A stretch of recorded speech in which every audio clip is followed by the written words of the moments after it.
So this topic is about the top lessons learned from disasters in identity management. I'm David Lundell, founder and principal consultant of Identity Managed. My Twitter handle there, so if you want to make a tweet about something, I'd love to hear from you. A couple years ago, I wrote a book about, well, I guess it was 8 years ago now, wrote a book about Microsoft Forefront Identity Manager, and just very recently wrote a book about how to be an MVP in life. It's not a technical book. I'll actually give you guys a little preview of that at the end. How many of you remember Disney's The Sorcerer's Apprentice? Well, automation is very powerful, and we need to learn from Mickey's lesson. Things might start off swimmingly, but they might end that way too.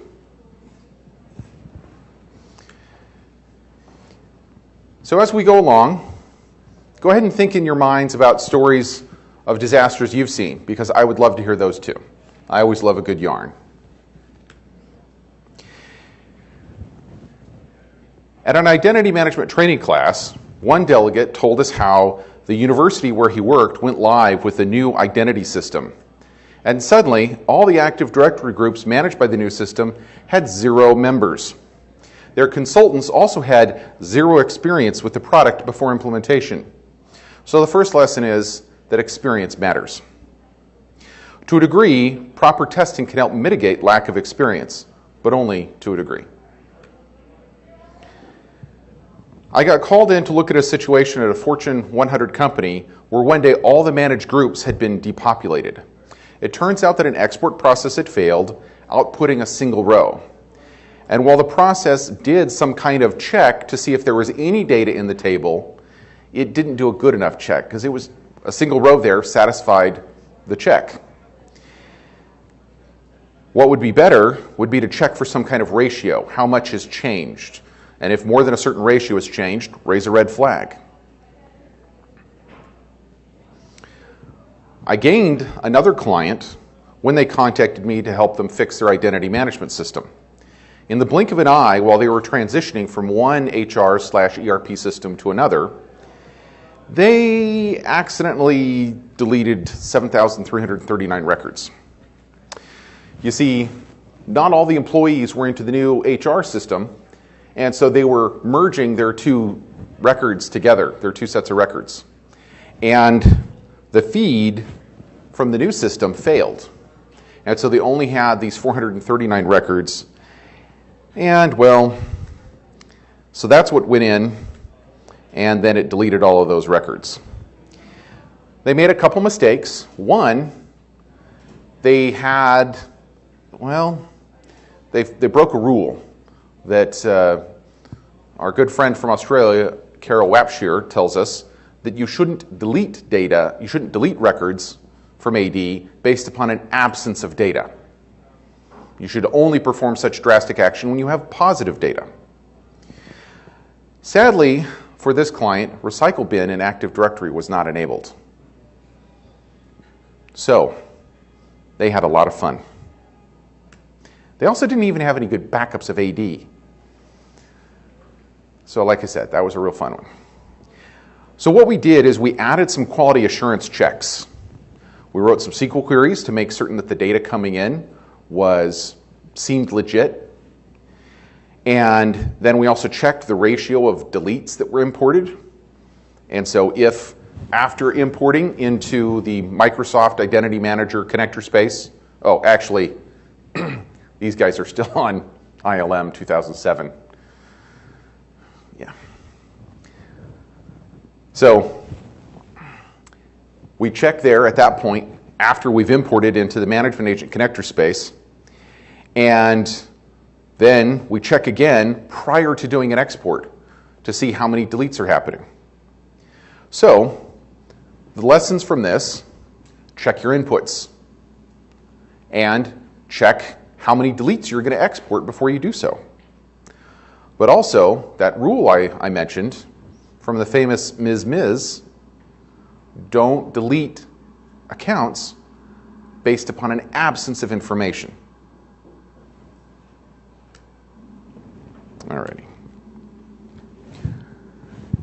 So we added these things and later changed their approach so that they did not delete things based upon an absence of information. Another key thing you need is executive buy-in. At one client, they insisted on creating Active Directory accounts through another process and then joining to the HR records based upon first and last names. I know, brilliant. No chance for error. No amount of persuasion could persuade them otherwise. Or even to include the employee ID in the user object when they created it. The real reason is that HR didn't want to change their process. They didn't enter employees in the database until just before they needed to pay them. 2 weeks after they've been hired. Well, up to 2 weeks. And that worked fine until one day, the janitor, who had the same first and last name as the VP of HR, got terminated. And of course, we wound up terminating, the system automatically terminated the account for the VP of HR. Suddenly, he was on board with changing things. So remember to try and get executive buy-in at the beginning, because there are times that you need processes changed. And it's only with that executive buy-in that you can get such things done. Otherwise, you're very much handicapped. User habits can die hard. I heard of a project to automate user provisioning and deprovisioning that got canceled because of an issue with preferred display names. The client did not have a mechanism inside HR, in their HR database, to handle preferred display names. So no one wanted to upset the VP who, instead of being called Spencer Jones, went by Snappy Jones, or Ivan Maxwell Smart, who wanted to be known as I Am Smart. These are fictitious names. So a lack of executive buy-in caused a problem here. And we couldn't get HR to change their process. Another client had cell phones all throughout Active Directory, making it very easy for employees to contact one another.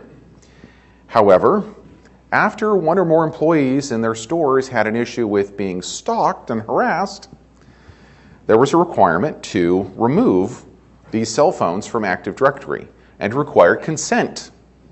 What a concept. Before publishing people's cell phone numbers. So we had to remove them and then work with HR to provide a field so that people could go into the HR self-service system and update their own data. That same client also needed a mechanism for preferred last name, which we had provided. There was a woman who was fleeing a violent situation, and she needed to go by a different last name. And of course, we've all heard about Facebook's recent failure. 3 bugs that led to the perfect storm in their code that allowed the View As feature to be exploited so that 30 million users' data was downloaded. Suddenly, I have a whole bunch of new friends.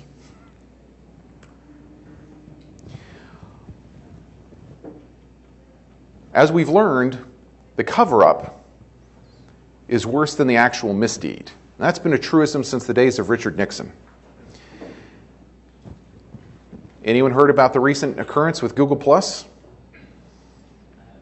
They left an API open that allowed over 300 different vendors to go access everything from everybody in Google+.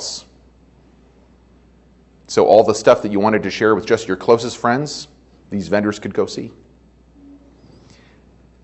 And Google discovered it, and they just covered it up for 9 months. And that's why Google has announced they're canceling Google+. Now, maybe they were looking for a reason to shut it down since it wasn't really a moneymaker for them. In the middle of a project, the pre-existing identity management system turned off the project manager's access. Yes, the guy who was managing our very project. He was an employee of the client, and this was, of course, their previous system. So what had happened is when they had created his user account in the first place, they'd gone to look up his name, and he had the same first initial and last name as, yeah, you guessed it, the janitor. I don't know why it always gets cross-linked with the janitor, but that's what seems to happen. Same industry, different company, but same industry as the other one where it got cross-linked with the janitor. And so consequently, well, his account got terminated in the middle of the project. At a casino, HR changed the job codes in the HR database without any warning. The next day, many groups were depopulated. The lesson here is to watch out for HR and check your inputs, especially the volume of changes. Let me just say it again. Check your inputs, check your inputs, check your inputs. Ross Curry from Australia had a similar story. He said to the client, make sure you let me know before you upgrade the HR system, as it may stop the identity management system from working. 2 weeks later, he gets a call. We updated the HR system and the identity management system stopped working. Yeah. Frederick Lead reported one client saying, we updated our HR system and now everyone's name in Outlook is, quote, shipping student. So, we need to work carefully with HR, but we also need to protect ourselves from them. I recently visited a potential customer where they told me that in the employee newsletter, a photo of an employee's workstation had a sticky note with their password on it. Yeah. I once got pulled aside by border security visiting an unnamed country. When I explained to them what I was there to do and how I was there to train their security agency, their equivalent of the NSA, on identity management and single sign-on, the official grabbed his ID badge, flipped it over, and showed me his 10 usernames and passwords that he had on a sticky note on the back of it. And those are what he uses to access their national security databases. Yes? So was that his password? No, this is a note that I wrote to simulate that. Okay. I would not propagate, even though, of course, they've changed the password since then, we hope. I wouldn't propagate that because odds are that that user also uses the same password for his personal sites. And I wouldn't want to expose it on the off chance that it's still being used out there. But I mean, not that 1234 was a complex password to begin with, but that wasn't his password. But good question. You need to test your results. We had a group whose criteria was job equals doctor and location equals 52. It had 36 users in it. So in other words, it's the intersection of these two sets. 12 of those users should not have been in the group because they weren't part of the New York unit. The real criteria should have been this. Your job as a doctor, you're in location 52, and you're in the business unit New York. Well, when the administrator updated the group criteria, they put in an or instead of an and. So instead of getting the and, it was an or, and so everybody in New York got added to this distribution list. And the administrator didn't check how many members are now in this list. They didn't check to see whether it was right. And then someone emailed this group with confidential patient medical data. So there was a HIPAA spill. So lessons there are to test your results when you're making changes to things. Even something that's a normal, ordinary change. This wasn't a change that involved any high-tech powered consultants. This was just a normal administrator updating a group.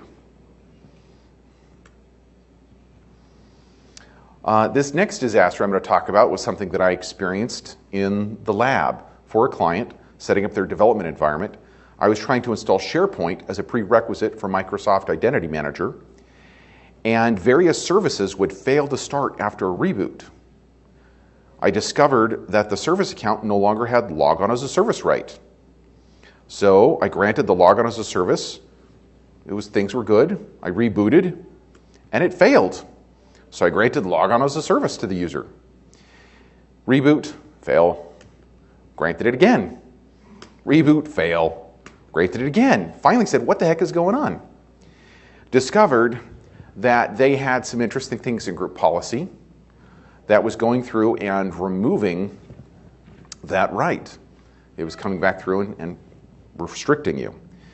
It was funny though, because I'd asked for a service account and they gave me an account that was denied logon as a service. They also had something in their group policy that was going through and changing permissions on all subdirectories of program files. It was reapplying permissions. So after you do an install and you've applied permissions through the install process, it'd go wipe them out. Oh my heavens. And when I told the client that there was a problem with group policy, they said, no, we would never have done that, especially not in the lab. Well, gpresult.exe is your friend. And I used that to show them what was going on.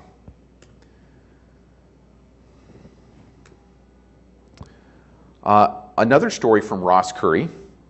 He tells of a client that designed a self-service password reset architecture with the following 3-step workstream. You're remote and you forget your password. Log into the reverse proxy with your username and password. Can anyone see a problem yet? Finally, reset your password using question and answer approach. So, slight problem there. Another story, also coming from Australia, from Carol Wapshire, she told of this terrifying tale of being assigned to replace an existing identity management system, and her requirements were as follows. We want a new system that is like for like. Just do what the old system's doing. She said, I was asked to review a failed solution that was well over schedule and budget. The customer thought they'd done a great job providing detailed requirements, but they were too specific about the how, based on how the existing solution did things. The previous supplier had done their best, but without enough of an understanding of the way the new platform does things that are just not in the exact way the existing solution did it. The project was a complete disaster, and the customer did eventually hire them. And eventually, we started over from scratch, starting with rewriting the requirements to describe the what instead of the how. So get clear requirements. While making massive changes to an identity management system on Christmas Eve, due to changes in the HR system, someone took a shortcut that should have worked and kicked off a process with a workflow that was mislabeled as a notification workflow. Well, it did do notification right after it reset the password of 800 users to something new and random. And so it emailed their managers about their new passwords. That was a fun Christmas. I was not the one who kicked off that process, but I was the one who had to clean it up. I was also not the one who mislabeled the workflow. But beware of hidden traps. One client told a consultant to make changes that would result in the user accounts of 400 pharmacists and pharmacy techs being renamed right at the start of their workday. But no one told those users what their new username was going to be. Sometimes you have to ask the client the right questions to help them protect themselves from themselves. So, after I presented a similar session in Europe, Patrick von der Hagen said that you also need to pay attention to your foreign keys, your primary and foreign keys. He said that they had a new system that was built on SharePoint, and it was storing the user principal name as an identifier for its users.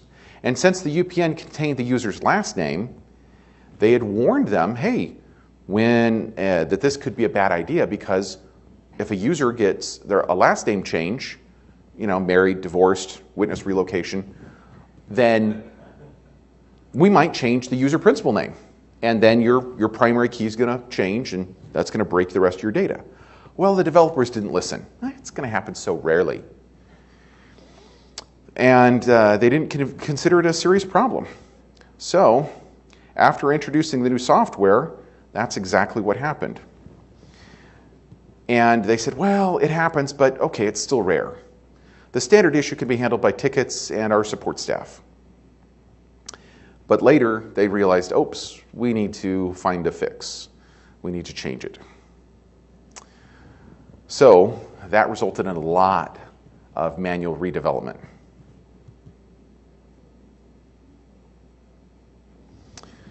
Set up apps and programs to you should set up your apps and your programs to automatically log out when passwords change, or at least a timeout period. Otherwise, you end up with a situation described on page 27 of the November 2018 Reader's Digest, where the ex of Jesus Echezarreta was harassing him about the comings and goings at his own house because the doorbell camera app didn't log people out, even after a password change. So he had the Ring or some other doorbell like that had a camera on it, and of course then the mobile app, and he had changed his password, but his ex still had the app and had never logged out of the app. So his ex was still getting notified every time someone was coming or going at his house, and then was harassing him about it.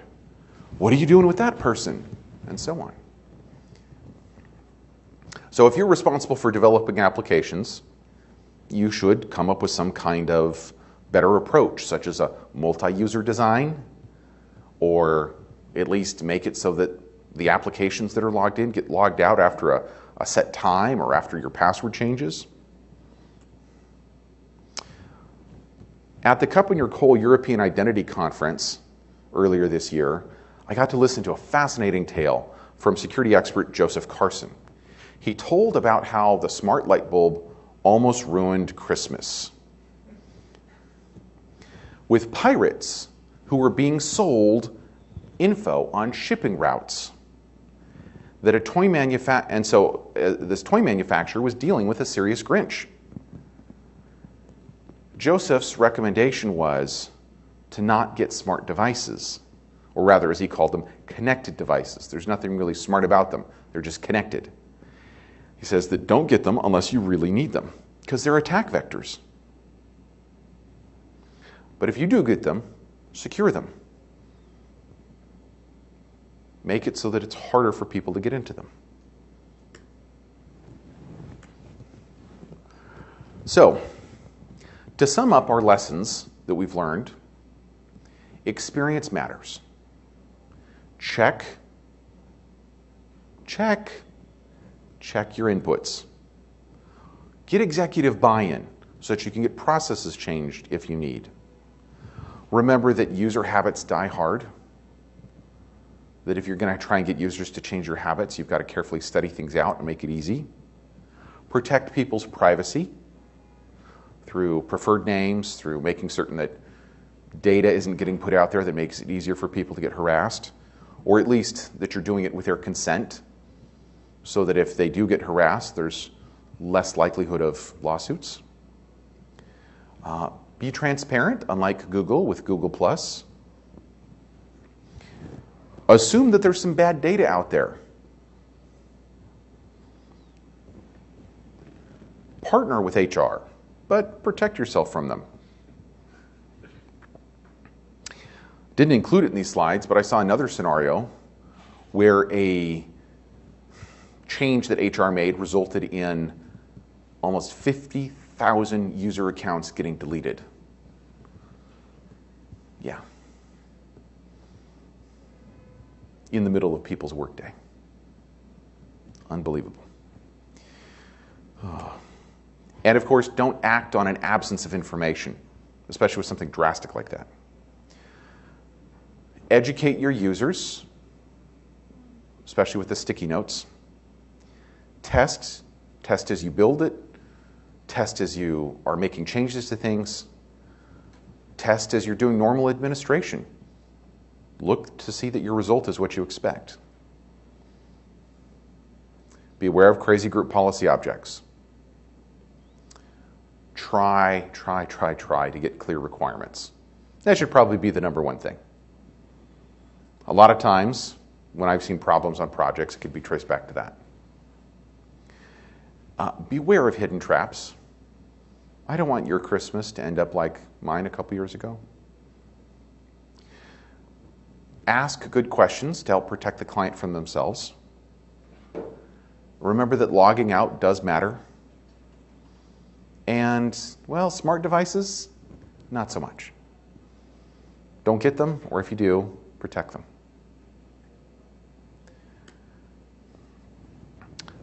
So now I'd like to give you a little preview about this book that I've written, and then I want to hear your stories about disasters you've seen. Yes?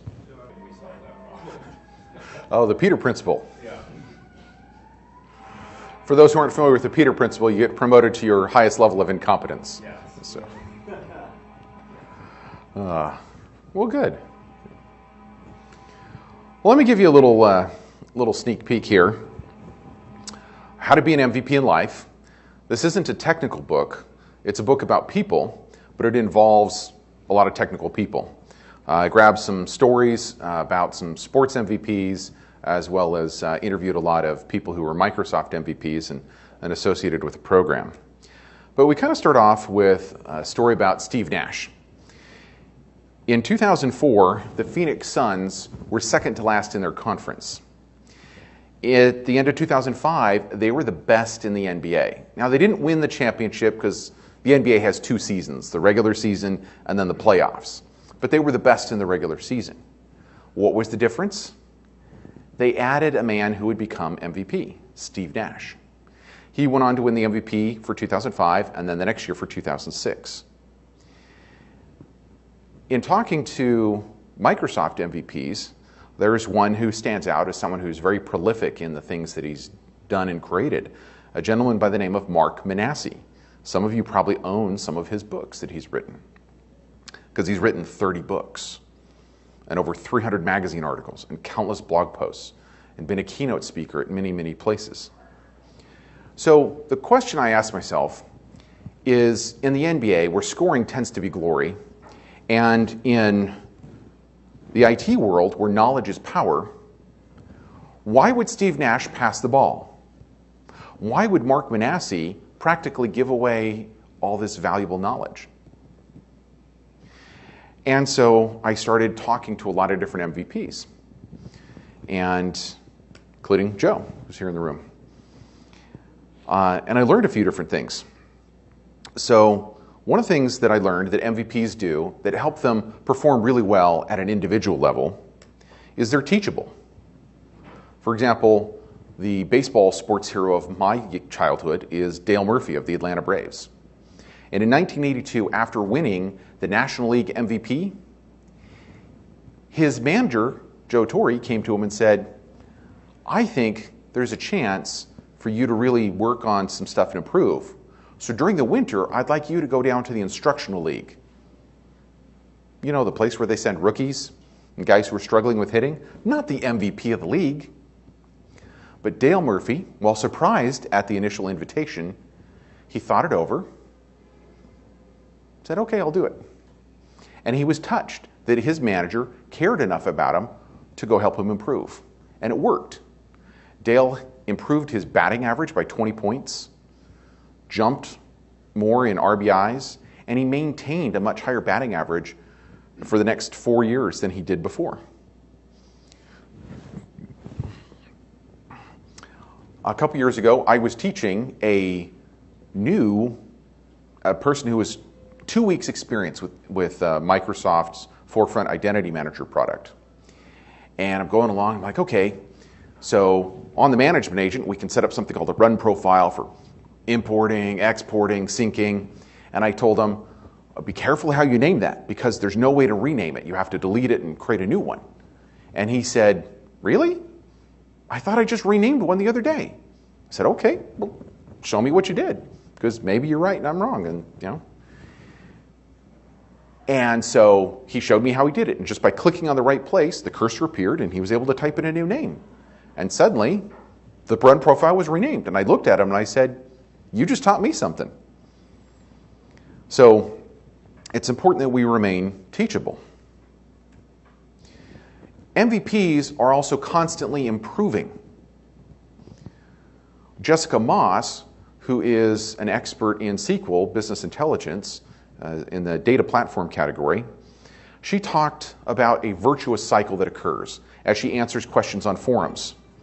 Oh, what does that mean? Let me go find out. And how by helping other people, she's deepening and increasing her own knowledge and improving. Rob Prowse, a man who after 10 years in the Canadian Armed Forces had to reinvent himself as a .NET developer. He grew a ton because every day he spends a couple hours volunteer time working on NUnit, which is the top framework for doing unit testing for .NET developers. Has been downloaded over 12 million times. Ben Zobrist, the 2016 World Series MVP, who I met on a plane flight a few months back, and he graciously allowed me to interview him for this book. He was a pitcher in college, and the coaches wouldn't let him do infield practice. See, Ben also was really good at shortstop and second base. Those are his natural positions. But they had him as a pitcher, and they didn't want him to get hurt or worry his arm. So he would take his own time and stay late. His dad reported that after one doubleheader, he ended up waiting an hour for his son so his son could go do infield practice. MVPs also persevere. Steve Nash is a story of perseverance. He was struggling a little bit in high school. His parents were worried about him, so they transferred him to a new high school. He had to sit out a whole basketball season. But do you know what he did during that time? He practiced even more intensely. He'd walk, dribbling balls, to and from school. He would shoot hundreds of free throws every day. It's probably why he's known as one of the best free throw shooters of all time. Only one college recruited him out of high school. And then during his first pro season, not only was he sitting on the bench behind one point guard, all-star point guard, Kevin Johnson, but the Phoenix Suns traded for another all-star point guard, Jason Kidd. But he didn't worry about that. He just focused on continuing to improve and get better.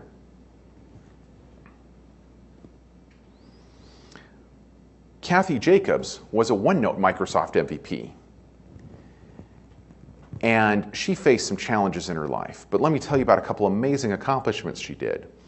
In connection with some of the OneNote releases, she delivered 30 presentations around the Phoenix Valley in 21 days. She did it on 3 different occasions. It's quite a lot of dedication. She says that she has sucker stamped on her forehead and calls herself a serial volunteer. But she went through some major challenges, had 6 knee surgeries, and effectively medically retired.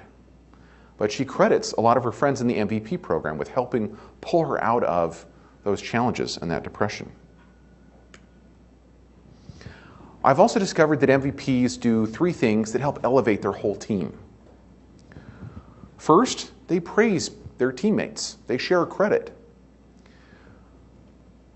When I was talking with Ben Zobrist at the airport, he had 2 traveling companions, and as one of them approached, I said, "Oh, is he also part of the team?" And he said, "This is our star catcher." I loved the way he just turned and praised his teammate.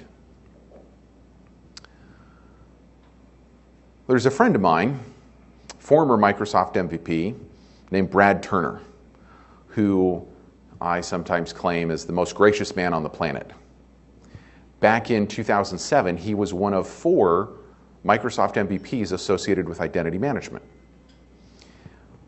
Well, after a conference much like this one, the Director Experts Conference 2007, he nominated 3 additional people to be MVPs.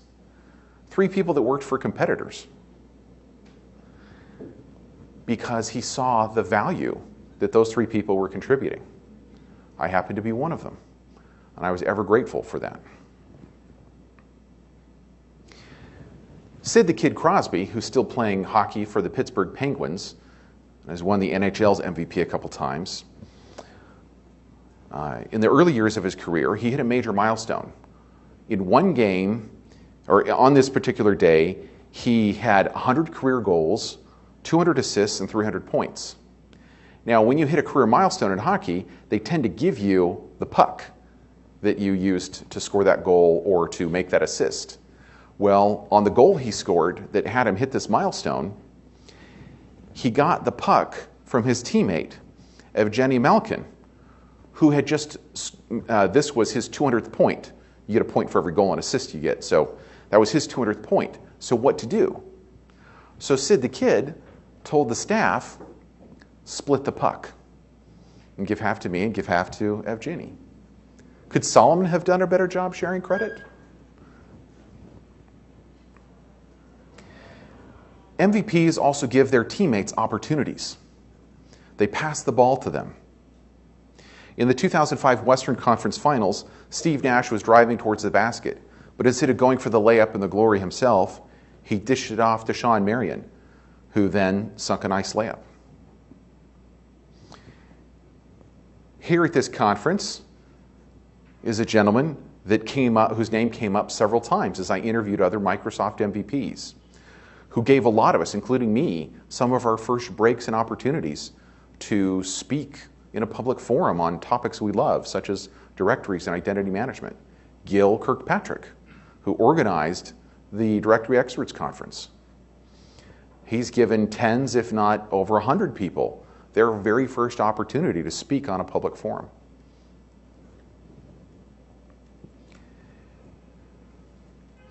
MVPs also care about their profession, or in the case of sports, their game, but they also care about things outside of their profession or their game. I had the chance during this process to interview Nassim Tufaha, who at the time was in charge of the MVP program for Microsoft. And he told me of a story back when he was working in the Middle East, where he and a bunch of MVPs went to the Gaza Strip during a time of active bombing to teach some teenagers there. Microsoft Security was counseling them not to go. We can't guarantee your safety. But this group of adolescents was so eager to learn. And these MVPs, Nassim said, didn't hesitate for an instant. They went, they taught, they returned without issue. Steve Young, one of my football sports heroes, has done many things with his Forever Young Foundation. He and Jerry Rice have teamed up to set up what they call 8 to 80 zones. Those are their numbers. For about 10 years, they were the guys who had connected on the most touchdown passes in the NFL. And in these zones, they're creating opportunities for kids in hospitals to have access to technology and video games. And they've also set it up with some boys club type scenarios where they're helping people who are underprivileged to have access to top-notch media equipment, cameras, microphones for recording things, software for editing the videos, and of course the hardware that you need to power whenever you're going to render such videos. And then he's also set up Sophie's Place type things in hospitals and many, many more things.